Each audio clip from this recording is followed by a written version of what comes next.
guess it's working.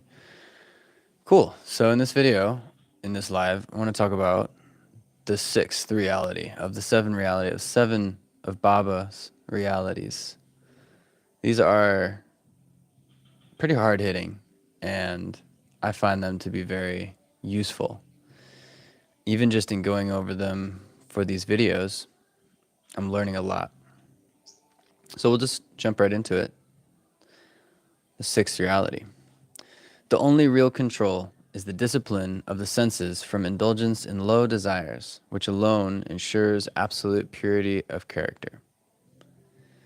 Now, when I first read that, I think my ego got involved. I was like, well, that's control, kind of like I should be in control. And then I thought about that. Well, control is the discipline of the senses. And I really feel this is something to be hit home. The discipline. What does discipline even mean? Discipline isn't something that you aren't in control with. Of course, you're in control to some degree, but it's not like, I think there's this tendency to associate control with restriction and constriction and with, which it's true, but with a sort of denial. Control with denial, or even discipline with denial.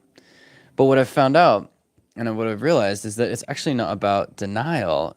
It is in some sense, but it's more about doing something else instead. Like, it's infinite energy. You have infinite energy. You have all the energy in the world to do everything you've ever wanted to do. You have infinite energy.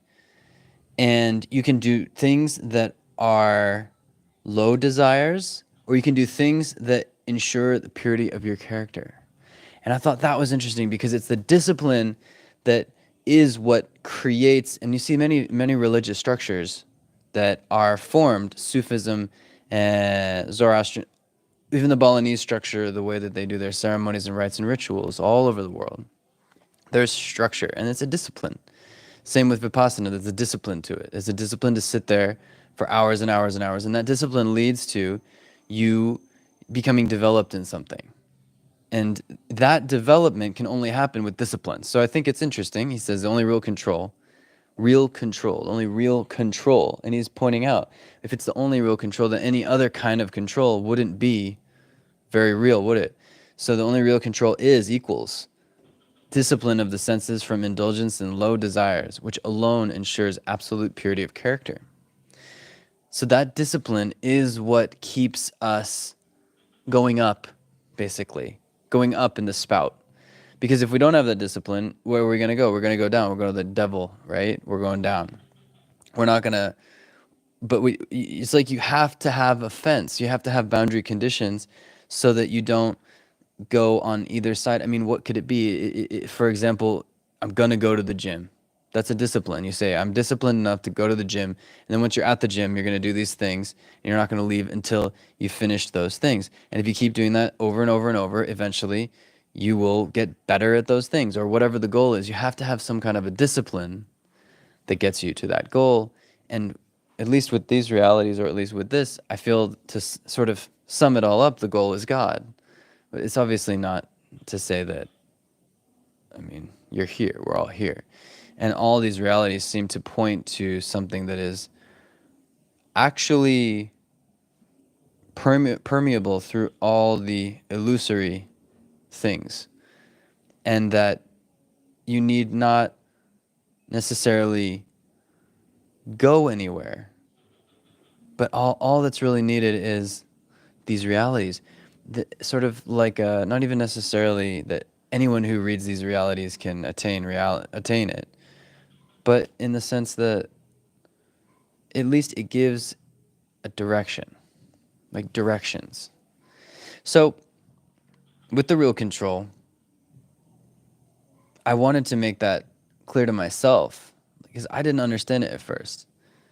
I wanted to make it clear that control isn't actually saying no to desire.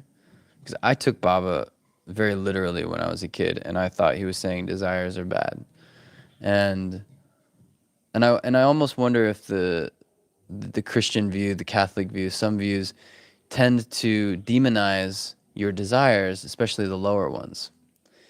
And I think this is a great example of what he's saying is the discipline of the senses from indulgence in low desires, which alone ensures absolute purity of character, which there is another element there that I think is important, which is the indulgence. So even if you have the desire to indulge yourself in them would be what would cause you to not be in control, I guess, to be operating in some illusory control.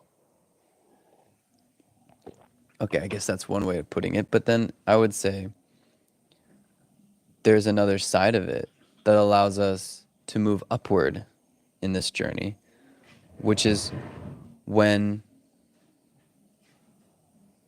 we are able to do things that are like sublimating one thing for another. Say we have a low desire. Well, if you can just use that energy somewhere else in a different avenue, you will have transmuted it to some degree. When you get enough momentum in doing the right thing instead of the wrong thing, you will eventually have that momentum. It will be, we have a propensity to do what is easy. And if we can consistently not indulge in those easy things, low desires, we will naturally start to build momentum or self-destruct. Because if anyone's ever tried to not do something and then not do anything else, that's very difficult. And you might end up depressed, frustrated, anxious. All kinds of things can come from just saying no and not saying yes to something else. So I think it's, for me at least, it's all for introspection. This is just what I'm taking from it. And I hope that it gives you something to ponder on. And maybe, your thoughts on ideas on these realities will likely be so different. I mean, it's possible. It's all up for discussion, for talking. I mean, he put them out there for us to discover.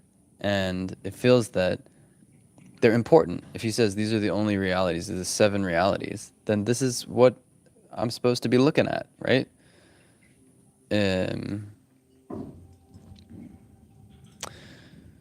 Yeah, just the discipline of the senses from indulgence in low desires.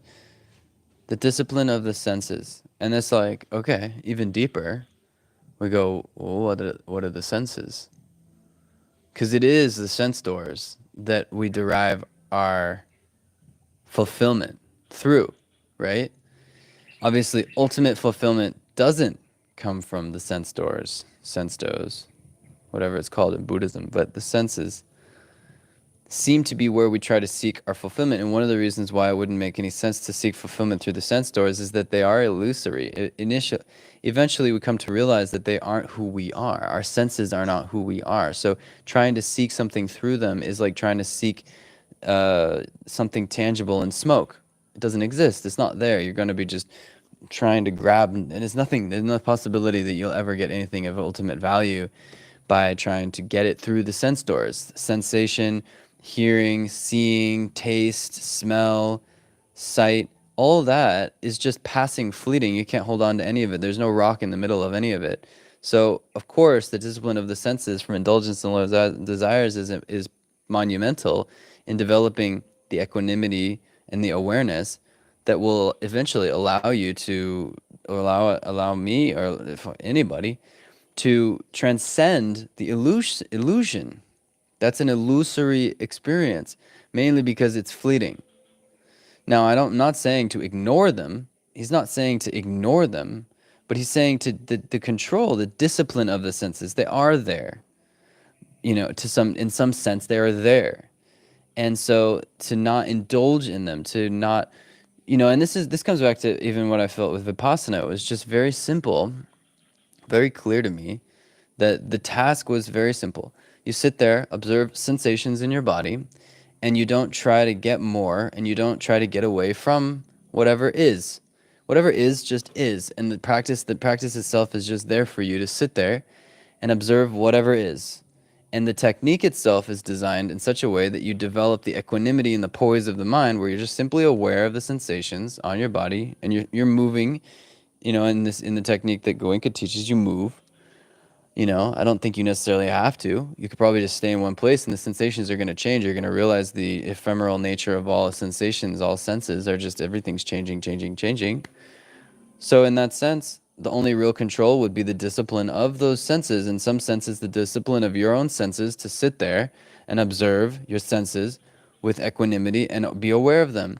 And eventually, over time, and that you will not be indulging in what is a low desire. A low desire would be a desire for getting more or getting rid of. It's a low desire. It's instead of accepting what is and becoming more of service to humanity, of giving more than trying to get, because either you're trying to get away from or you're trying to get. These are imbalanced states of the mind. So how can you be of service to anyone if you're not balanced? So the idea is to not indulge, right? Don't indulge. Just take what you need. Take what you need. Be intelligent enough, reasonable enough to just have what you need.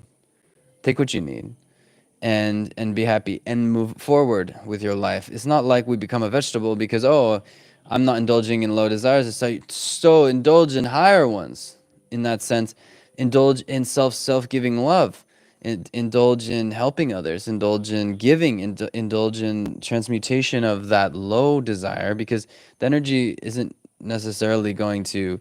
You're always, as long as you're alive, your gifts are there to be given, but you can't give them if you're constantly going into these lower states of, and I don't want to necessarily name these lower it could be anything, pornography, it could be whatever. Everyone's is different. It could just be thought patterns for some people. It could be speech, talking shit about others. I don't know, but any of that stuff, this is all a lower indulgence. Maybe you get a good sensation from saying bad things about people. Who knows? But you're indulging in something, trying to get more of or trying to get away from. And this is selfishness, right? Because ultimately, that is selfish to try to get more or get away from. It's all about you. It's all about I, me, my. Trying to get more of the good sensation or less of the bad sensation. You go, okay, well, how do I get free from that? He says, well, don't indulge in that game, in that dynamic. And this is what I'm just perceiving. This is what I'm getting from just meditating on it and just deepening inside of this reality. Is just what ensures absolute purity of the character is this sense of equanimity, awareness of what is, and not indulging, right? Trying to get more of or get away from. And then you're left with what you can give from a place that is balanced, right? You become of service to others. You become helpful to the needful. And yeah, I don't know, just that came maybe connected to this sixth reality. It feels like a really powerful one. I feel that's been a huge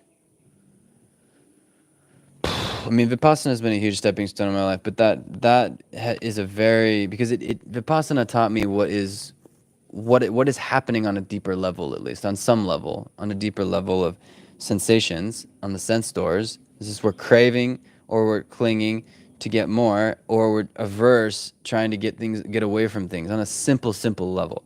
We're just trying to get away and get to at the same, at different periods. And either one, we're not balanced in those situations. Either you're angry, you're trying to get away from something or push something away, or you're feeling something pleasant and you're feeling a sense of, oh, bliss, and I want more of that, craving for it. Oh, this pleasure. Oh my God. Either one, you're not really, you're not you.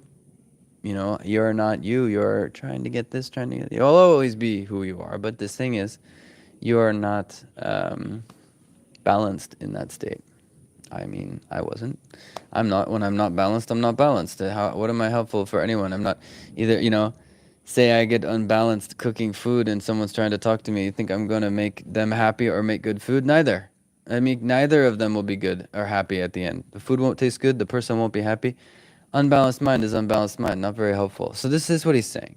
The only real control is the discipline of the senses from indulgence in low desires, which alone ensures absolute purity. So sit quiet, keep quiet, and observe the reality as it is.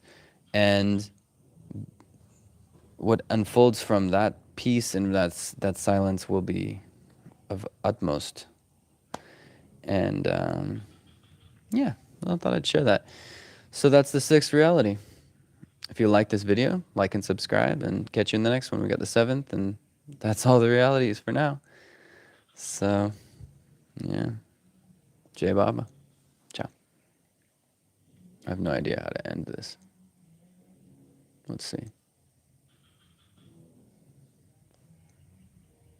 Okay, yeah. Done. Boom.